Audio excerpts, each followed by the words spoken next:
اللہ الرحمن الرحیم الحمدللہ رب العالمین والصلاة والسلام علی اشرف الانبیاء وسید المرسلین۔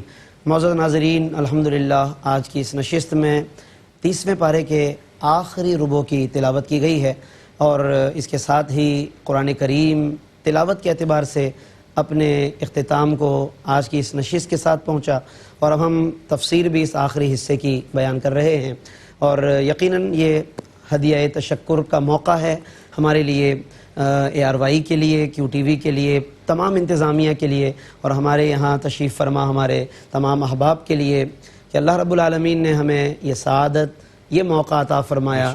اور اس کے ساتھ ناظرین، آپ سامعین کے لیے بھی تشکر کا موقع ہے کہ آپ حضرات نے بھی اس پروگرام کو ترتیب سے صبح کے بابرکت لمحات میں آپ دیکھتے رہے، اپنے دن کا آغاز ان بابرکت آیات ربانیہ کی تلاوت اور اس کے مفاہیم کے ساتھ آپ نے کیا۔ اللہ تعالیٰ اس پورے سفر کو ہمارے لیے قبول و منظور فرمائے، اور ہمیں اس کی برکتوں سے دنیا میں بھی اور آخرت میں بھی مالا مال فرمائے۔ ناظرین، مضامین بہت سارے ہیں میرے پیش نظر، بہت سی صورتیں ہیں، اور یقیناً کہ ہر صورت بلکہ اس کی ہر آیت اپنے اندر اتنی جامعیت لیے ہوئے ہے کہ اگر اس پر صرف گفتگو کا اگر ایک ہی پر آغاز کیا جائے، بہت تفصیل سے اگر بات کی جائے، تو یقیناً یہ تو اللہ کا کلام ہے، ہماری زندگیاں ختم ہو جائیں گی، لیکن اللہ کے کلام کی وسعتیں، اللہ کے کلام کی گہرائیاں، اس کے معنی و مفاہیم نہیں بیان کیے جا سکتے، لیکن اختصار کے ساتھ حصول برکت کے لیے کچھ باتیں آپ تک پہنچانے کی ایک کوشش کر رہے ہیں، ہم ایک سعادت سمیٹ رہے ہیں۔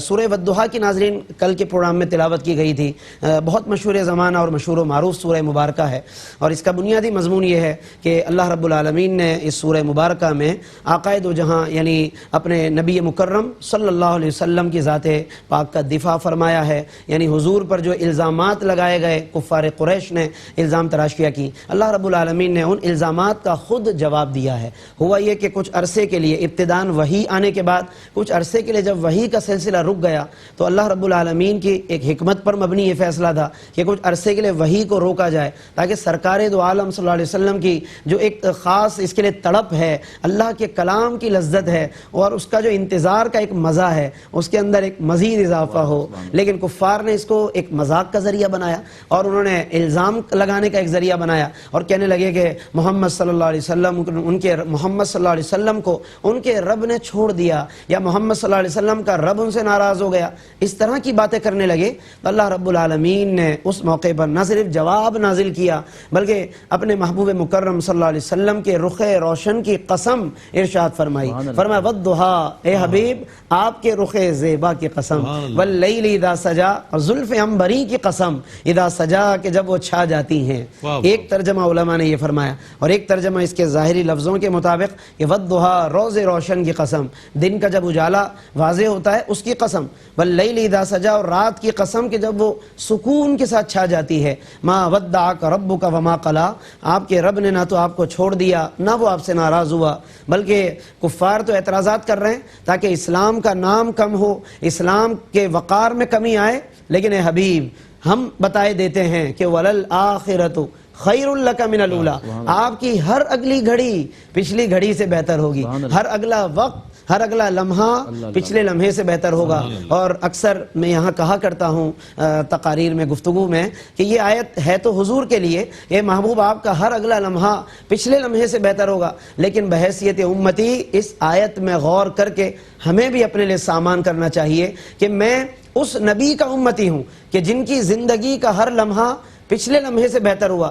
کیا میری زندگی میں بھی، میری زندگی کے اگلے لمحات، اگلے دن، اگلے آنے والے اوقات کیا پچھلے اوقات سے بہتر ہیں یا نہیں؟ یہ ہمیں ضرور تجزیہ کرنا چاہیے کہ آقائے دو عالم کے لیے جو آیتیں اتری ہیں، جو فضائل حضور کو ملے ہیں، اس میں جہاں جہاں امت کا کوئی حصہ ہے کہ امت بھی اس میں سے فیض لے سکتی ہے، ضرور میں کہتا ہوں کہ ہمیں وہ فیض حاصل کرنا چاہیے۔ پھر حضور کا مزید مقام دیکھیے، وَلَسَوْفَ يُعْطِيكَ رَبُّكَ فَتَرْضَىٰ، اے حبیب آپ کو آپ کا رب اتنا عطا کرے گا، اتنا عطا فرمائے گا کہ آپ راضی ہو جائیں گے۔ علماء نے اس کی تفسیر میں لکھا کہ جب یہ آیت اتری کہ آپ کو آپ کا رب اتنا عطا کرے گا کہ آپ راضی ہو جائیں، تو حضور علیہ السلام نے اللہ کی بارگاہ میں عرض کیا اذن لا ارضا، کہ تب تو میں راضی ہوں گا ہی نہیں۔ کب تک؟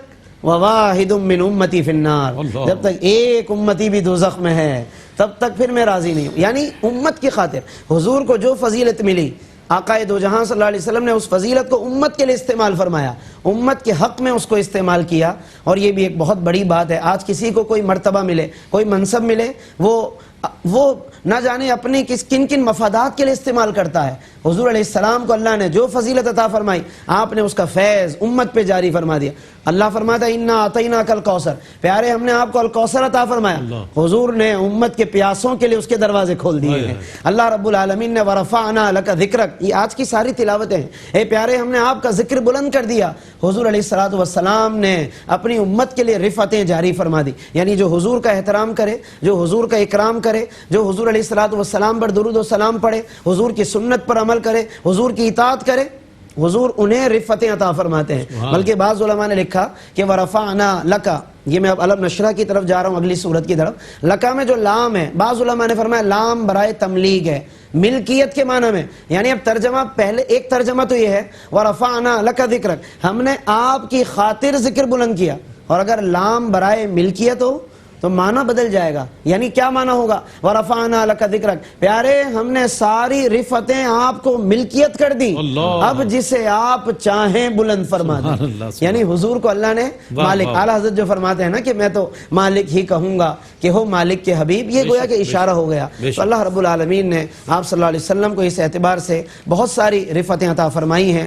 اور اس کے ساتھ ساتھ ناظرین ایک بہت اہم بات کہ جب اللہ تعالیٰ کوئی مقام و مرتبہ عطا فرماتا ہے تو اللہ کا ایک قانون، ایک طریقہ ہے کہ پھر وہ ذمہ داریاں بھی بتاتا ہے. اللہ نے یہ سارے مراتب، ساری رفعتیں، ساری بلندیاں بتائیں، عطا فرمائیں، پھر اس کے بعد اللہ نے اپنی طرف توجہ رکھنے کا حکم فرمایا. فرمایا فَإِذَا فَرَغْتَ فَانْصَبْ، اے حبیب جب آپ فرائض نبوت سے فارغ ہو جائیں تو حسب معمول عبادتوں میں مصروف ہو جائیں، حسب معمول عبادتوں میں لگ جائیں. یعنی کسی فضیلت و مرتبے پر اللہ رب العالمین نے یہ امت کو، آپ صلی اللہ علیہ وسلم کی امت کو پیغام دیا کہ وہ کسی فضیلت اور مرتبے کو پانے کے بعد رک نہ جائیں، ٹھہر نہ جائیں، بلکہ اشارہ دے دیا کہ جب فضیلت ملے عبادت اور زیادہ کرو، اور فضیلت ملے اور عبادت کرو. گویا کہ جتنی فضیلت ملتی چلی جائے اتنی اللہ کی اطاعت اور اتنی اللہ کی فرما برداری. آج ہمارا حال یہ کہ فضیلت ہے کوئی نہیں اور اطاعت کے معاملے میں بڑے بے نیاز ہیں، بڑے مطمئن ہیں، شفاعتوں پہ مطمئن ہیں ہم کہ جی ہماری تو شفاعت بالکل 100% پکی. جنہیں گارنٹی دی حضور علیہ السلام نے، وہ راتوں کو رویا کرتے تھے. سیدنا فاروق اعظم کی عبادت اٹھا کر دیکھو، حضرت صدیق اکبر، مولا علی، سیدنا عثمان غنی کو دیکھو، جنہیں حضور نے باقاعدہ نام لے کر جنتی فرمایا. وہ راتوں کو اس طرح رویا کرتے کہ باقاعدہ آنکھوں کے آنسوؤں سے رخسار پر باقاعدہ دھاریاں بن گئیں. اللہ کے خوف سے تھر تھر کانپتے تھے یہ، جن کے پاس جنت کی ضمانتیں موجود تھیں. محمد مصطفیٰ نے ضمانت دی انہیں. ہمارے پاس تو کوئی گارنٹی بھی نہیں ہے، کوئی ضمانت بھی نہیں ہے. اس لیے میرے دوستو، ہمیں قرآن کریم کے ان مضامین سے گزرتے ضرور اپنے آپ پر، کیونکہ قرآن کا عنوان اور قرآن کا موضوع انسان ہے. قرآن نے انسان کو ڈسکس کیا ہے، انسان کو سنوارنے کے لیے قرآن نے اپنا مضمون اور مدعا بیان کیا ہے. اس لیے ہم جب غور کریں تو ہمیں ضرور اپنے آپ پر، علامہ اقبال کی وہ بات یاد آ رہی ہے، فرماتے ہیں کہ تیرے ضمیر پہ جب تک نہ ہو نزول کتاب، قرآن پڑھو تو اس انداز سے پڑھو کہ نزول کتاب ہو رہا ہو، ضمیر پر، دل پر نزول ہو. فرماتے ہیں کہ تیرے ضمیر پہ جب تک نہ ہو نزول کتاب، گرہ کشاں ہے نہ راضی نہ صاحب کشاف. یعنی نہ راضی پھر سمجھا سکتے ہیں، نہ صاحب کشاف سے عقدہ کشائی ہو پائے گی. اگر قرآن سمجھنا ہے اپنے آپ پر اس کا نزول محسوس کرو، ایسا لگے کہ یہ مجھے ہی کہا جا رہا ہے. ناظرین مضامین تو بہت ہیں، لیکن بات چلتے چلتے پھر اس طرح اگر تفصیل بیان ہوتی رہے گی تو ظاہر ہے کہ ان تمام مضامین کو بیان نہیں کر پائیں گے. سورۃ القدر آج کی مشہور و معروف صورتوں میں، یعنی آج کی تلاوت میں مشہور معروف سورۃ القدر ہے. اللہ رب العالمین نے شب قدر کا مقام بیان فرمایا، اور یہ وہ رات کے قدر خیر انا انزلناہ، ہم نے قرآن کو نازل کیا. ناظرین آج ہم جس تلاوت سے اختتام کی طرف جا رہے ہیں، یہ قرآن وہ قرآن ہے کہ جو اللہ نے شب قدر میں نازل فرمایا. اور شب قدر کی پوری تفصیل ہے، ہم اس تفصیل میں نہیں جاتے. عام طور پر رمضان المبارک میں ہم علماء سے سنتے ہیں، پڑھتے ہیں. میں یہاں پر ایک نقطہ بیان کر رہا ہوں جو علماء نے بیان فرمایا کہ عشاق کا مزاج کیا ہے. دیگر لوگ تو بڑی تحقیق میں لگے رہتے ہیں، آج کی رات شب قدر ہے یا نہیں، آسمان پر کیا علامتیں رہی، سمندر میں کیا علامتیں رہی، بے شک اپنی جگہ صحیح ہے، یہ بھی بزرگوں کا ایک طریقہ رہا، لیکن عشاق اور اللہ والوں کا طریقہ کیا ہے کہ وہ اس انداز سے غور نہیں کرتے، بلکہ وہ تو اپنی ہر رات کو شب قدر بنانے کی کوشش کرتے ہیں۔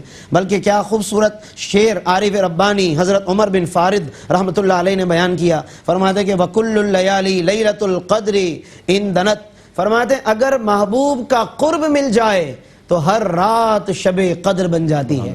اصل یعنی معیار ہم نے یہ بنانا ہے، شب قدر کا معیار اللہ کا قرب ہے، جس رات قرب مل جائے بس وہ ہمارے لیے اللہ رب العالمین کی جانب سے فضیلت والی رات بن سکتی ہے۔ باقی اس کے علاوہ ناظرین آج کی اس تلاوت میں مشہور و معروف صورتوں میں والعصر بھی ہے، جو کہ بہت مختصر صورت ہے، لیکن اللہ نے اس میں انسان کی حقیقت بیان فرما دی، زمانے کی قسم ارشاد فرما کر حقیقت بیان فرما دی۔ اور یہ وہ صورت ہے جب صحابہ آپس میں ملاقات کرتے، ایک دوسرے سے رخصت ہوتے تو والعصر سنایا کرتے تھے، ایک پیغام گویا کہ دیا کرتے تھے کہ ان الانسان لفی خسر، کہ بے شک انسان ضرور خسارے میں ہے۔ ایک دوسرے کو میسج دے رہے ہیں کہ دیکھو خسارہ بالکل قریب ہے، بچے گا کون؟ خسارے سے جو ایمان لائے، نیک اعمال کیے۔ یہ پیغام کے طور پر صحابہ ایک دوسرے کو شیئر کیا کرتے تھے۔ اور درمیان میں اور بھی ناظرین بہت سی صورتیں ہیں، لیکن دامن وقت میں گنجائش نہیں ہے۔ آخر میں صرف ایک بات عرض کروں گا آخری 3 صورتوں کے بارے میں، سورہ اخلاص، سورہ فلق، سورۃ الناس، یہ تینوں صورتیں ہیں قرآن کریم کی بہت جامع صورتیں ہیں۔ سورہ اخلاص میں اللہ نے اپنی توحید کو بیان فرمایا، الفلق اور الناس کے اندر اللہ نے اپنی پناہ لینے کا بیان فرمایا، تاکہ بندہ قرآن پڑھ کر اللہ کی پناہ میں آنے کی کوشش کرے۔ اللہ ہی کی بارگاہ میں اصلاً پناہ ہے، قرآن بھی ایک ذریعہ بن جاتا ہے ہمارے لیے، اور صاحب قرآن صلی اللہ علیہ وسلم بھی ایک وسیلہ ہیں ہمیں اللہ تک پہنچانے کے لیے۔ حضور علیہ السلام جب رات کو آرام فرمانے کے لیے بستر پر تشریف لاتے تو آپ صلی اللہ علیہ وسلم، سیدہ عائشہ فرماتی ہیں، یہ 3 صورتیں تلاوت کرتے، سورہ اخلاص، سورہ فلق، سورۃ الناس، اور اپنے آپ پر دم فرماتے، یعنی ہاتھوں کو پھر پھیر لیتے، جہاں تک لیٹے ہوئے ہاتھ پہنچ سکتے ہیں وہاں تک پورے بدن مبارک پر ہاتھ پھیل لیتے۔ ہمیں بھی چاہیے ان صورتوں کی تلاوت کریں، گھر میں برکت ہوتی ہے، اور اس کے علاوہ اس کے مضامین میں بھی غور کریں۔ اللہ رب العالمین ہمیں قرآن کریم کے ان مضامین کو سمجھنے، ان پر بار بار غور کرنے کی توفیق عطا فرمائے۔ اور آخر میں بس یہ بات عرض کروں گا کہ جو بھی تفسیر بیان کی گئی ہے تو ہم نے وقت کی قلت کی وجہ سے اختصاراً بیان کیا، تاکہ صرف اس لیے کہ ناظرین میں ایک ذوق پیدا ہو جائے، اور یہ شوق پیدا ہو کہ جب اختصار سے سننے میں یہ تمام مضامین اتنے عظیم اور اتنے حیرت انگیز ہیں تو تفصیلات کے اعتبار سے پھر کتنی وقت ہوگی ان مضامین میں۔ بس یہ ذوق ناظرین اگر پیدا ہو جائے، یہ شوق بڑھ جائے کہ ہم تفصیل سے بھی پھر اس قرآن کو پڑھنے کی کوشش کریں۔ ایک تو تبیان القرآن پہلے بھی ہم نے عرض کیا، حضرت علامہ غلام رسول سعیدی رحمۃ اللہ علیہ، اگر جو ناظرین زیادہ ڈیٹیل میں پڑھنا چاہتے ہیں ان کے لیے، اور ضیاء القرآن پیر کرم شاہ الازہری صاحب کی یہ، اور تبیان القرآن، یہ 2 بڑی تفسیریں ہیں۔ اور اگر مختصر میں آپ پڑھنا چاہتے ہیں، نور العرفان، کنز الایمان پر ایک حاشیہ ہے،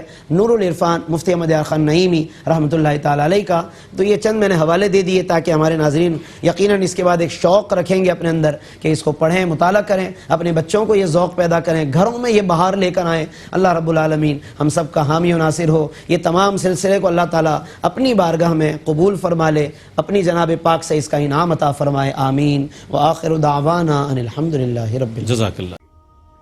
ناظرین، اگر آپ ایسی ہی مزید ویڈیوز دیکھنا چاہتے ہیں تو ہمارا ARYQ کا چینل سبسکرائب کیجئے اور بیل آئیکن کا بٹن دبانا نہ بھولیے، تاکہ آپ سے کوئی پسندیدہ پروگرام مس نہ ہو جائے۔